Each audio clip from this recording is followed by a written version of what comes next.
тэгэхээр Атлантын руу тэнийг орчуулагч номыг орчуулж авах үедээ бол хамгийн их гүн зүйлүүдийг ойлгож ухаж мэддэг гэлээ штэ. Түүнээс нь болж тэр дүрд нь орж тийм ээ. Заримдаа бухимддаг гэлээ. Тэгэхээр Атлантын руу тэнийг гэдэг энэ арманыг орчуулж яхад та юунд бухимдж маяг нийгэмд өдрөд юу бухимдуулж энэ үгүй эн чинь одоо ингэж байгаа юм. Тэр одоо ингээд шудраг бизнесмэнүүдэд хэрхэн хавчиж байна уу? Хэрхэн дарамтлж байна уу? Тийм ээ. За ингээд л ер нь нийгэм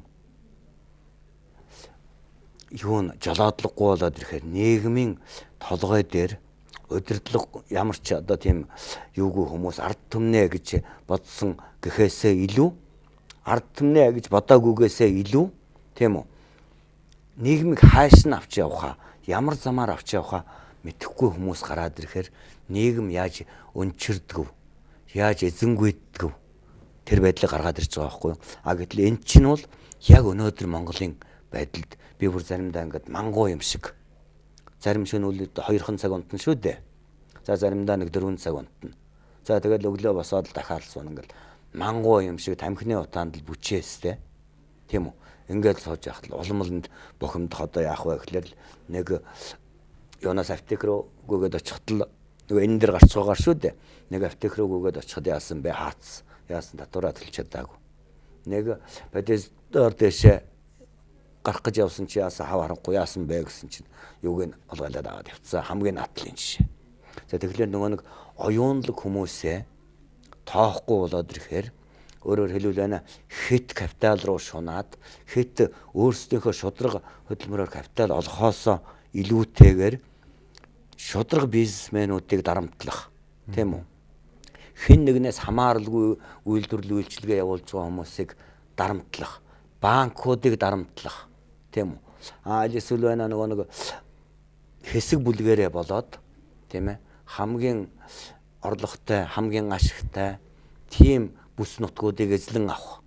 Иймэрхүү юм чинь өнөөдөр яг манай Монголд бий болчиход байж байгаа шүү дээ. Манай монголчууд энэ номыг ер нь уншсанаар ач холбогдол. Үгүй манай монголчууд уншсанаар хамгийн гол нь төр засагтайгаа зөв харьцаж чаддаг болно. Зөв харьцна гэдэг чинь би юу гэж хэлээд байгаа юм бэ? Зөв төв засагтайгаа төр засагтайгаа харьцах замаа зөв сонгож чаддаг болно. Ягаад гэвэл өнөөдөр ингээд жагсахаар нь буутчих жин тийм ээ. Татварын дарамтаар дарлаж байна. Улс төрийн нөгөө нэг юуны нам төртэй засаглал бий болчиход байж байна. Тийм биз дээ. Нөгөө 90 оноос өмнө хийгөө яагаад байсан чинь нам төртэй байсан гээд нам төвтэй төргээд байсан.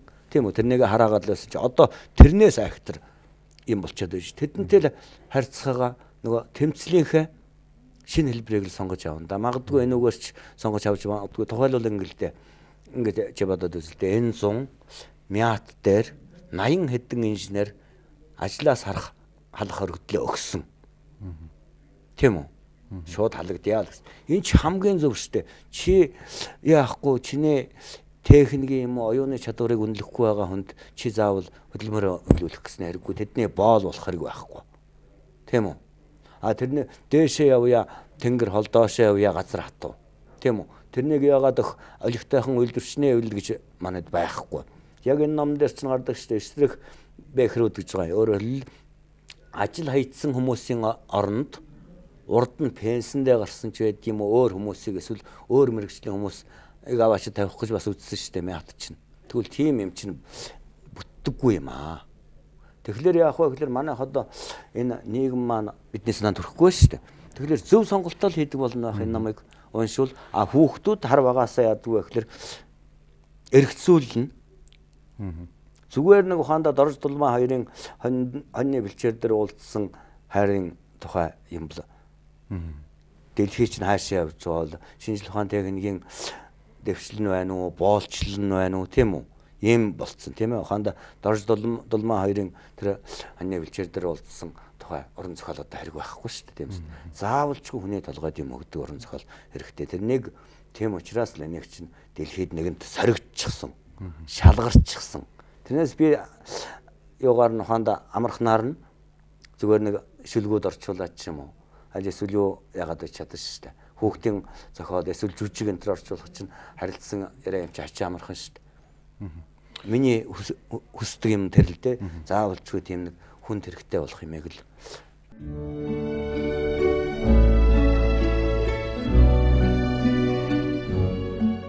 Таны амьдралын зорилго юу вэ?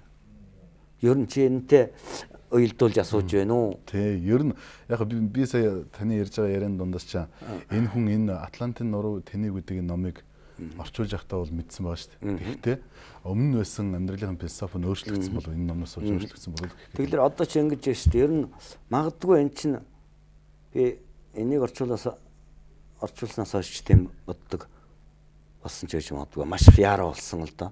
Яруу гэдэг маань нөгөө юм орчуулах та. Яруу цаг нь тавьчихдлаа гэд тийм үү? Юу чанаргүй хийж болохгүй шүү дээ. Өөрөөр хэлбэл би яруу хийж гэнэ гэж сэргээсэн нэг би моорчулж болохгүй. Тийм үү? А гэхдээ дэндүү сайн хийх ёстой гэд Высоцкийг сайжруулах эрх байхгүй тийм ээ? Над орчуулагчийн хариуцлага гэж нэг актер юм байдаг. Тэгэхээр нэгэнт байна бас нэг жаахан дадлаг олсны хувьд би яаж ийнэ вэ гэхээр ердөө л залуучуудад, хүүхдүүдэд за тэр байтугай ер нь уншигчд та толгойд нь л хэрэгцээтэй л байх юмыг л өнөөдрийн энэ одоо сэтгэлгээний хомсдол болцгаад байгаа энэ үед. Энэ өнөөдөр нийгэм маань хаашаа явхаа мэдэхгүй байгаа энэ үед. Тэр оюун ухаанд нь л хэрэгцээтэй юм л одоо бурхан хэдэн насыг хайрладаг. Тэрний өмнө амжичл хамгийн л боломжит тэгээд хэмжээгээр л хийхийг л бодгол зорилгол тавьдаг болоо шин байхгүй. Тэрнээс миний тэр орчуулагчийн хариуцлага гэж таасаа ярьлаа. Орчуулагчийн хариуцлага. Тэгэхээр ер нь орчуулагч нарыг утга зохиолын ертөнцид тийм ээ дэлхийд дахинд юу гэж үнэлдэг юм? Юу гэдэг энэ орчуулагч нар маань үнэхээр зохиолч. Ингэдэг шүү дээ. Энийг чинь бүр юу хэлчихсэн байдгийг. Одоо Оросын дэлхийн их яруу найрагчдын нэг Пушкин хэлсэн байдгийг. Орчуулагч гэдэг бол гэгэрхүн өртөөний морд гэд хэлсэн байдгийг. Өөрөөр хэлбэл гэгэрл гэдэг имийг ингээд зүгээр материалын талаас нь аваад үзэх юм бол ингээд ийшээ ингээд яад суурин иргэншлээс нүүдлийн иргэншил рүү ингээд явж байна. Тэр нэг яа нэг гэж үзэхэд яах вэ гэхэл дунд нь ингээд одоо хэд хэдэн ортой байна гэж үзэхэд тийм үү. Тэр соён иргэншлийг чинь тийм ээ. Тэр дээд соёлыг чинь авч явдаг хүмүүс нь юу гэдэг юм бэ шүү дээ. Орчуулагчд гэдэг юм байна. А зүгээр түүнээс гадна мөн орчуулагчдыг ард түмнүүдийн амьд холбоо гэж нэрлэдэг. Амьд холбоо гэж нэрлэдэг. Зүгээр яах вэ? Яг мэрэгжлийн талаас нь бол ингэдэг. Үргэлжилсэн үгийн зохиолыг орчуулна гэдэг бол цаад зохиогчийн боол яруу найргийг орчуулна гэдэг бол цаад зохиогчтой өрсөлдөнө гэсэн. Ийм л нэг концепц байдаг юм шиг байна л шүү дээ. Тэгээд сайн мэдхгүй. Өвн ярил бас маш олон юм ярьж болохоор юм тийм ээ. Даанча одоо маа нэвтрүүлгийн маань цаг дуусч байна. Тэгэхээр хамгийн сүүлийн мэдээ танд асуултаа гэж бодож байна. За, үгүй яах би одоо тэгээд түрүүн хэллээ. Ер нь ингэдэг шүү дээ. Би ч одоо бас нас бол чамаг энэ бодвол нэлээд явчих. Өвөөтэй бол. Юу эмэт, юу ачцээтэй болчих ч. Тэгэхээр ингэдэг юм байна шүү дээ. Ер нь залуудаа бид нар дэндүү одоо нэг хэдэн шүлэг бичснээрээ та ахалзаж сагсуурч явжээ уран бүтээлчд би тохиолвол тийм ээ архивч уужил явлаа тийм ээ тэгээд одоо ингэж яхан нас яваад ирэхээр харамсдаг болд юм байна үхснээ хийж одоо дээхэн үед хайрын сайхан цагаа үржээ даа гэж ер нь хондоо өвгцүүл нас яваад ирэхээр өвөө эмээ нартаа л үгүй ятгана чөдөр зангидахыг сургах гал тэр нэг сүх барихыг зорох гал энэ төр байдаг чинь учиртай юм байна шүү дээ. Тийм л хайрын сайхан цагаа энэ залуу уран бүтээлчд битгий алдаасай л гэж. Тий. Нэг л мэтгэд цаг тулдсан байна. Тэгсэн хойно тэгээд нөгөө лабораторийн цагаан хулган шиг хичнээгүйгээд амжихгүй болно шүү дээ. Тэгэж л хэлэх байна. За. Бид бүгдээ урилгыг бас хүлээн авч маа нэвтрүүлэгт зочноор олцсон танд маш их баярлалаа. За. Ингээ үзэгчдээ Bring Gifted нэвтрүүлгийн маань зочны болон маань хүрлээ өнөөдрийн болонд маань зохиолчдын эвлэлийн шагналд яруу найрагч орчуулагч нэргүү оролцлоо. Ингээ Bring Gifted нэвтрүүлгийн дараагийн дугаараар уулзцаая.